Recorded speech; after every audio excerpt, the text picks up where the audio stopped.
মুর্শিদাবাদের টপিডাঙ্গা গ্রামের আওয়াল শেখ পরিযায়ী শ্রমিক। কাজ করতে চেন্নাই গেছিলেন, যেমন যান এখানকার 60% মানুষ।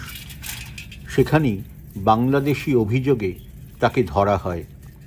আওয়াল বলছেন তার একমাত্র অপরাধ তিনি বাংলা ভাষায় কথা বলেন। সব পরিচয়পত্র প্রমাণ তিনি দেখিয়েছিলেন। মুর্শিদাবাদের পুলিশও জানিয়েছিল তিনি এখানকার বাসিন্দা। তারপরেও তার মুক্তি পেতে কেটে গেল দীর্ঘদিন। প্রায় 9 মাস জেলে থাকার পর পরিবার এবং একটি স্বেচ্ছাসেবী সংস্থার কর্মীদের চেষ্টায় মুক্তি পেয়ে ঘরে ফিরেছেন আওয়াল। চেন্নাই কাজে যে 1 মাস হয় আমার যাওয়া। আমার 1 মাস যাওয়ার পরে আমাকে পুলিশে ধরে নেয়। ধরে নেওয়ার পরে ওই থানায় সব ডকুমেন্টস সাবমিট করার পর ওরা মানে নাখো। মানার পরে ও বললে তো থানাতে ফোন কর। থানাতে ফোন করা হলো, বড়ো বউকে দিয়ে ফোন করা হলো, ওই থানার ওসিকে। থানার ওসিকে ফোন করার পর থানার আমার বউ, এই থানার রানীতলা থানার বড়ো বউ বললো কি ওকে ছেড়ে দে, দেশের ছেলে, আমার গ্রামের ছেলেকে ছেড়ে দে। ওরা বললো কি ছেড়ে দিতে বললো, কিন্তু ওরা ছাড়লো না, চালান দিয়ে দিল জেলে। 3 মাস থাকার পরে উকিল একটা ধরলাম। উকিলে বললো কি 3 মাস পর বললো তোর বেল হয়ে যাবে। এলো বেল হওয়ার পরও আমাকে ছাড়ে নিখো। তারপরে ক্যাম্পে নিয়ে যাই, তুই বাংলাদেশি। তাই বলছে আমি তুই বাংলাদেশি না, আমি শিকার খাইনি বাংলাদেশি, কিন্তু আমি বাংলাদেশি না। ক্যাম্পে হচ্ছে খাবার দাবার ভালো না, খাবার হচ্ছে খারাপ, পয়সা টয়সা দিতেও না, মারধর করতো, চর থাপ্পড় মারতো, টর্চার করতো, সবই করতো। আমি এখানে খুব অত্যাচারে আছি, আমাকে এখান থেকে বের করো, বাড়ি যাবো, এই কথা শুধু বলেছিলাম। তো ঠিক আছে, তোকে বের করবো, তুই টেনশন করিস না, খাওয়া দাওয়া ঠিক মতন করিস, তোকে বের করে দিব। তারপর বললি তোর আব্বু তোর আম্মুকে ডাক। আমার আব্বু গেছিলো, আমার আব্বু যেয়ে সাইন টাইন দিয়ে তারপরে বের করে নিয়ে আসে আমাকে। পশ্চিমবঙ্গে কাজ পান না তিনি, পেলেও পয়সা কম। তাই ভোট পর্ব কেটে গেলে আওয়াল আবার অন্য রাজ্যে যাবেন, কারণ তার আয়েই সংসার চলে। তবে চেন্নাইতে আর নয়, অন্য কোনো রাজ্যে। তবে যেখানেই যান আতঙ্ক তার সঙ্গী হবে।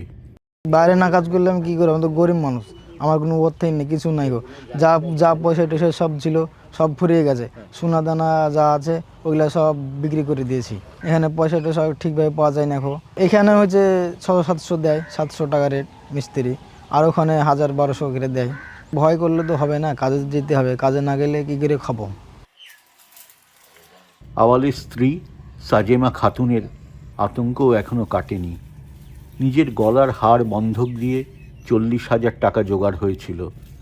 তাই দিয়ে আওয়ালের বাবা ও এক আত্মীয় চেন্নাই গেছিলেন মামলা চালানোর জন্য উকিলকে পয়সা দিতে এবং আওয়ালকে ছাড়িয়ে আনতে। আর ঘরে বসে শুধু কেঁদে গেছেন সাজেমা। একটা দিন যায়নি, একটা বছর গেছে, একটা যে আমাদের এত বড় সংসারে একটাই রুজির খাটনে পারলেছে, সেই যদি না থাকে তাহলে কীরকম সংসারটা চলবে আপনারাই বলেন। আওয়ালের বাবার কোমরে চোট, কাজ করতে পারেন না। নিরক্ষর এই মানুষটি সবার কাছে ছুটে গেছেন সাহায্যের জন্য, চেন্নাইয়ে ফোনে কথা বলার জন্য। ইংরেজি জানা একজনের দ্বারস্থ হতে হয়েছে। উকিল ধরার পরে উকিলে বলেছে এত টাকা লিব, অত টাকা লিব। এবার আমাকে বললে আমার ছেলে যে এত টাকা লিব বলছে। তো যে আরে আমি টাকা কোথায় পাবো? তোর 1 মাস যাওয়া হলো কাজ কাম করে তো টাকাই দিয়ে ঠাইসনি, আর আমি তো কাজ কাম কিছু করতে পারি না, তো কোথায় টাকা পাবো? তো তাহলে ছোটো বোর গহনা খান যাই করে বন্দুক টন্দুক দিয়ে দিই, দিয়ে 40,000 টাকা বন্দুক দিয়ে মালা বন্দুক দিয়ে টাকা ওকে দিয়ে ঠেলেন উকিলকে। এবার উকিলে ধরেন ওই করে, আর মাঝে মাঝে আমরা ফোন করি। আর এই বাড়ির বহুটা একটু ইংরেজি জানে ভালো, হিন্দিও জানে, ওকে দিয়ে ফোন করে, কথা টথা বলে। এবার ওরা কথা টথা উকিলের সাথে কহে। দিশেহারা আওয়াল ও তার পরিবারের পাশে সে সময় দাঁড়ায় পরিযায়ী শ্রমিক ঐক্য মঞ্চ। তারা উদ্যোগ নেয় আওয়ালের মুক্তির। আমাদের একটা হেল্পলাইন নাম্বার আছে, ওই হেল্পলাইন নাম্বারে কোনো এক শ্রমিক যোগাযোগ করে আমাদের সঙ্গে যে ভগবাংলা রানীতলা থানার একজন শ্রমিক চেন্নাই কাডালুর ডিস্ট্রিক্টে অ্যারেস্ট হয়ে আছে, দীর্ঘ 8 মাস যাবৎ সে জেলে আছে। তারপর আমরা জানতে পারি যে ওনারা সোনাদানা গয়না বিক্রি করে সব ওখানকার কোনো একজন লয়ারকে করেছিলেন। সে লয়ার কিন্তু টাকা পয়সা নিয়ে কোনো কাজকাম কিছু করেনি। কারণ আমাদের ওখানে কিছু সোশ্যাল ওয়ার্কার আছে, তাদের সঙ্গে যোগাযোগ করি। তাদের সঙ্গে যোগাযোগ করে আমরা বিষয়টাকে হাইকোর্টে ওঠানোর ব্যবস্থা করি, এবং হাইকোর্টে ওঠানোর পরে এই বিগত 10 দিন আগে ওনাকে রিলিজ করা হয়েছে। আবাল বাড়ি বানান, রাজমিস্ত্রি তিল তিল করে নিজের বাড়ি বানাচ্ছেন, শেষ হয়নি। পড়ে থাকা ইঁটে শ্যাওলা ধরেছে, তাতে চড়ে বেড়ায় ঘরে পালিত ছাগল মুরগিরা। বাড়ির সামনে ডাঁই করে রাখা পাটকাঠি বেড়া তৈরির কাজে লাগে, আবার রান্নাও হয়। তার মধ্যেই ছেলেকে আদর করতে থাকেন আওয়াল শেখ। তার চোখ মুখ নরম হয়ে আসে, আর বারবার করে বলতে থাকেন আর যেন এরকম না হয়, তিনি যেন এখানেই কাজ পেয়ে যান। সেই আশা নিয়েই ভোট দিতে যাবেন তিনি। এই গ্রামের প্রচুর মানুষের নাম এসআইআরে বাদ গেলেও আওয়ালের নাম আছে। সামনের দিকে তাকিয়ে থাকেন আওয়াল। সূর্যাস্ত হয়, ধীরে ধীরে অন্ধকার নেমে আসে।